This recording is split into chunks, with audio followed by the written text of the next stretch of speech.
함께 나눌 말씀은 레위기 25장 39절부터 55절까지의 말씀입니다.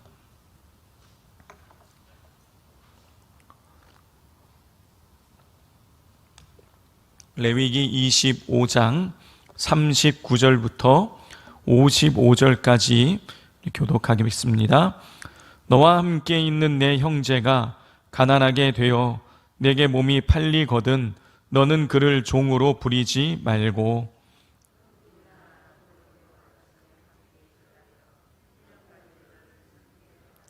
그때에는 그와 그의 자녀가 함께 내게서 떠나 그의 가족과 그의 조상의 기업으로 돌아가게 하라.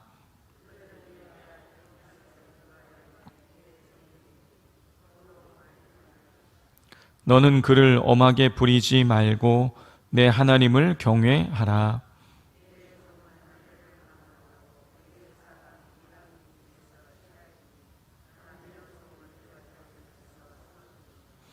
또 너희 중에 거류하는 동거인들의 자녀 중에서도 너희가 사올 수 있고 또 그들이 너희와 함께 있어서 너희 땅에서 가정을 이룬 자들 중에서도 그리할 수 있은즉 그들이 너희의 소유가 될지니라.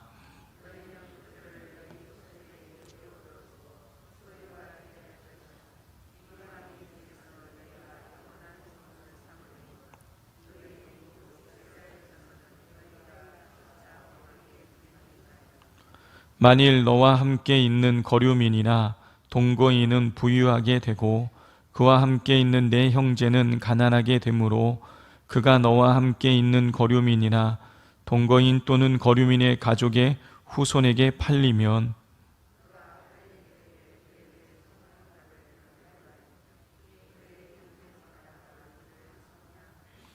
또는 그의 삼촌이나 그의 삼촌의 아들이 그를 속량하거나 그의 가족 중 그의 살부치 중에서 그를 속량할 것이요 그가 부유하게 되면 스스로 속량하되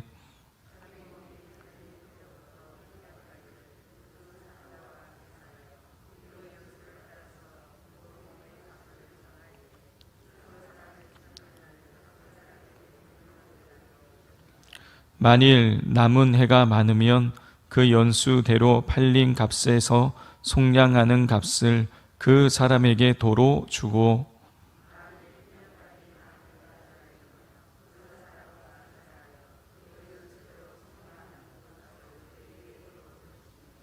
주인은 그를 매년의 싹군과 같이 여기고 내 목전에서 엄하게 부리지 말지니라.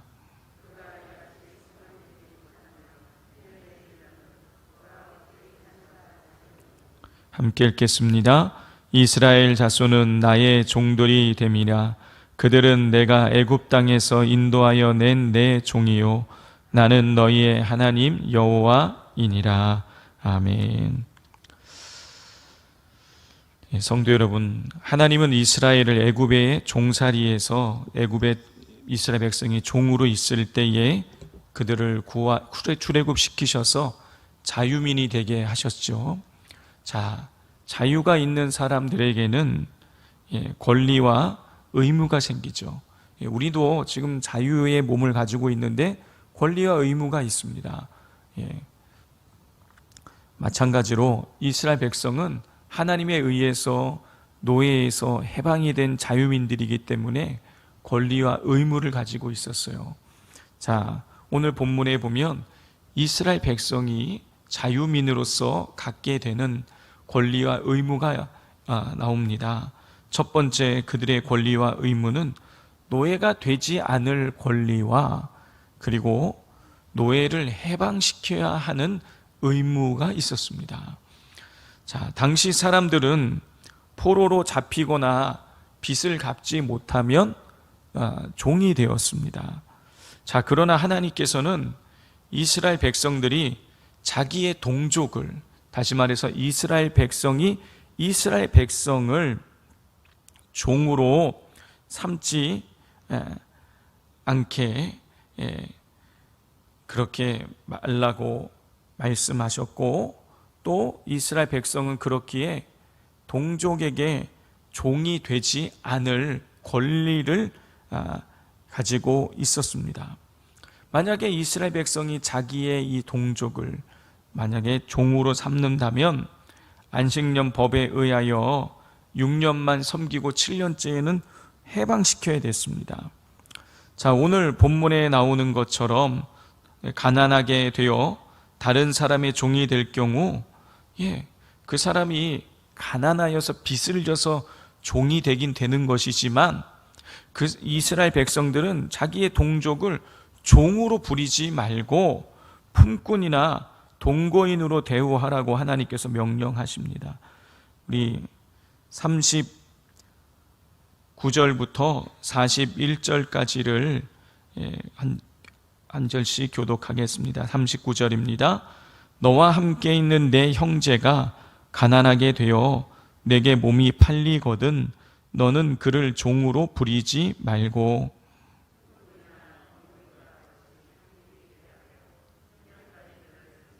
함께 읽겠습니다.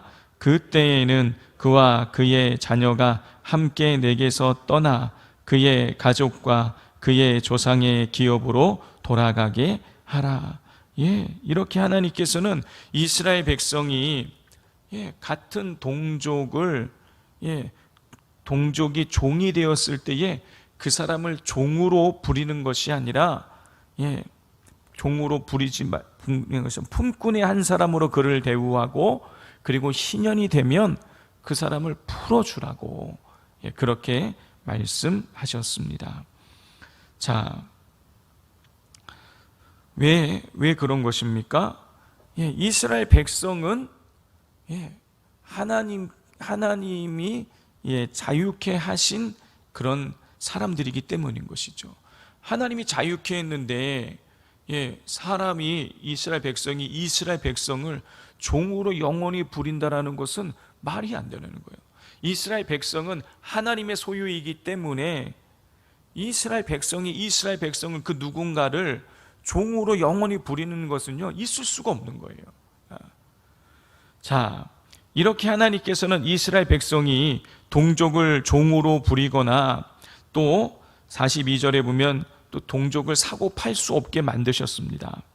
자, 그러면 이스라엘 백성이 종이 필요할 때에는 어떻게 해야 되는 것일까요? 많은 일을 해야 되는데 종이 필요해서 종을 구해야 될 때는 그러면 어떻게 해야 되는 것인가? 자, 우리 44절부터 46절까지를 교독해 보겠습니다. 내 종은 남녀를 막론하고 내 사방 이방인 중에서 취할지니 남녀 종은 이런 자 중에서 사올 것이며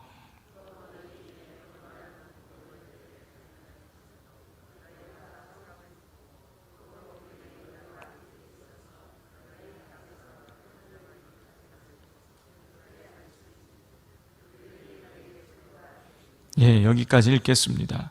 이 44절, 45절의 말씀은 종이 필요할 때 어떻게 해야 되느냐? 이스라엘 백성 중에서가 아니라 이방인 중에서 종을 구해서 자기가 하는 일들 가운데에 그 일을 하게 하라는 것이죠.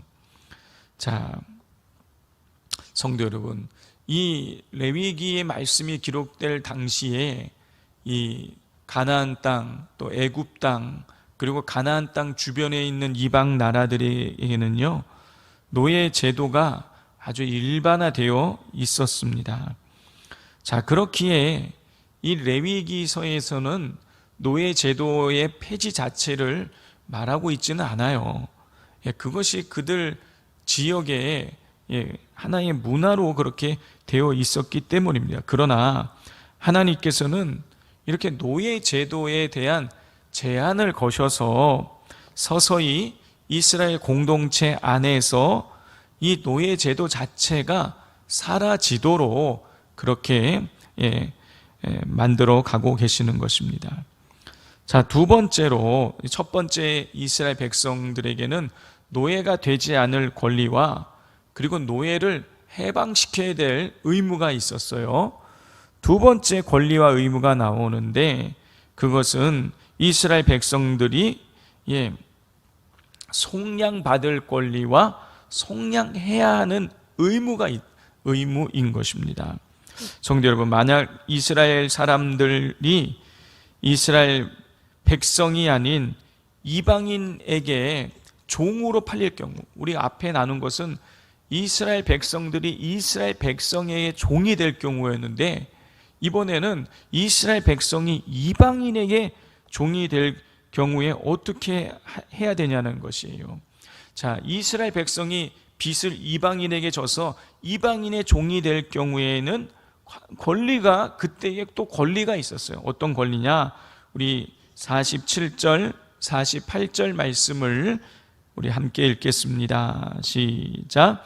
만일 너와 함께 있는 거류민이나 동거인은 부유하게 되고 그와 함께 있는 내 형제는 가난하게 되므로 그가 너와 함께 있는 거류민이나 동거인 또는 거류민의 가족의 후손에게 팔리면 그가 팔린 후에 그에게는 속량받을 권리가 있나니 그의 형제 중 하나가 그를 속량하거나 그랬어요. 이스라엘 백성이 이방인에게 종으로 팔리게 되면 그엘라라고 불리는 속량받을 권리가 생기게 되었습니다. 그리고 이방인에게 팔린 사람의 친족들이나 그의 가족들은 이 이방인에게 종으로 팔린 이 동족을, 친척을 속량해야 될 의무가 생겼어요. 자, 이방인에게 팔린 친족이나 가족을 돈을 주고 그 사람을 다시 사와야 되는 이 의무, 이것을 고엘이라고 합니다. 고엘. 자, 이 고엘은 히브리어로 고엘이라 그러는데, 고엘은 돈을 물어 주어서 사람을, 돈을 물어주는 사람을 고엘이라 그러는 거예요. 자, 50절부터 52절을 보면 이 고엘이 된 사람, 이방인에게 종으로 팔린 사람을 돈을 주어서 다시 되찾아오는 역할을 해야 되는 이 고엘이 된 사람은 그 친족을 사서 종으로 삼은 사람에게, 그러니까 종으로 삼은 사람에게 희년까지 남은 연수에 대한 대가를 지불하고 친족을 해방시켜야 했습니다. 자, 희년이 되면 이 종으로 된 사람들은 다 풀려나게 되는 거예요. 자, 그런데 희년은 50년마다 한 번 돌아오는 것이죠. 그런데 예를 들어서 희년이 1년 남은 사람과 희년까지 이제 5년 남은 사람은요, 가격이 다를 수 있는 거죠. 희년까지 1년 남은 사람은 돈을 조금만 줘도 되는 거고, 희년까지 5년이 남은 사람은 1년 남은 사람보다는 돈을 더 주고 이방인에게 종으로 팔린 사람을 사와야 된다는 것입니다. 자, 그렇게 해서 이 이방인에게 돈을 주고 자기의 친족을 구해온 이 고엘은, 자기가 돈을 주고 구해온 이 친족을 종으로 삼을 수는 있는데, 그러나 종으로 부려서는 안 되는 거예요. 자기가 돈을 주고 사왔으니까 신분상으로는 종이지만 이 사람을 종으로 대우해서는 안 되고, 싹군, 즉 돈을 받고 일하는 사람으로 여기고 또 엄하게 부려서는 안 되었습니다. 우리 53절 말씀을 같이 한번 읽겠습니다. 시작. 주인은 그를 매년의 삭군과 같이 여기고 내 목전에서 엄하게 부리지 말지니라 그랬어요. 자, 이렇게 유대인들이 유대인에게 빚을 져서 종으로 팔릴 경우, 그리고 유대인들이 이방인에게 빚을 져서 종으로 될 경우 각각 권리와 의무가 있었다는 것입니다. 자, 성도 여러분, 우리 예수님께서는요, 우리의 고엘이 되셨죠. 우리가 죄를 지어서 죄의 종으로 팔렸었어요. 그런데 예수님께서 우리가 진 죄의 값을 대신 치루어 주셔서 우리를 자유케 하신 것이죠. 당신의 생명을 내어주시고 우리를 구해 주셨어요. 그러면 어떻게 되는 것입니까? 우리는 누구에게 속하는 것입니까? 예수님께 속하는 것이죠. 고엘이 이방인의 종이 된 사람을 돈을 주고 사오면 그 사람이 자기의 소유가 되는 것이었잖아요. 자, 마찬가지예요. 예수님께서 우리를 죄값을 치루어 주시고 우리를 구해 주셨다면 예수님이 우리 인생의 주인이 되시고 우리는 어찌 보면 예수님의 종이 되는 것이죠. 자, 그러므로 우리는 어떻게 살아가야 되는 것입니까? 예수님께 순종하며 살아가야 되는 것이에요. 자, 이 사실을 잊지 마시고 우리 날마다 예수님이 우리의 고일이 되셔서 우리를 죄에서 구원해 주시고 죄값을 치러 주셔서 우리 인생의 주인이 되어 있다는 이 사실을 잊지 마시고 날마다 예수님께 순종하며 살아가실 수 있기를 바랍니다. 또 오늘 이 노예 제도의 이 관점을 통해서 우리는 뭘 또 알 수 있는 것입니까? 이웃을, 가난한 이웃을, 어려운 이웃을, 공경에 빠진 이웃을 우리가 도와야 된다는 거예요. 그게 우리에게 주어진 또 하나의 의무인 것입니다. 이 사실을 잊지 마시고 날마다 어려운 이웃들을 돕는 데 힘을 쓰실 수 있기를 바랍니다. 오늘 말씀을 기억하면서 먼저 기도할 때 하나님, 어렵고 힘든 상황에 처해 있는 우리의 이웃들을 우리가 섬기며 살아갈 수 있게 해달라고, 우리가 그분들 한 분 한 분을 사랑으로 섬기며 살아갈 수 있게 해달라고 기도해 주십시오. 또 이 시간 기도할 때에 어려운 이웃들 있습니다. 경제적으로 어려움을 겪고 있는 분들도 있지만은 또 질병 때문에 어려움을 겪는 분들도 있고 영적으로 눌린 분들도 있고 또 마음의 상처를 가지고 있는 분들도 있습니다. 영혼 육에 어려움을 겪고 있는 그분들에게 우리가 위로자가 되어줄 수 있게 해달라고, 우리가 찾아가서 그분들을 도울 수 있는 지혜를 달라고 이 시간 주여 부르짖고 기도하겠습니다. 주여!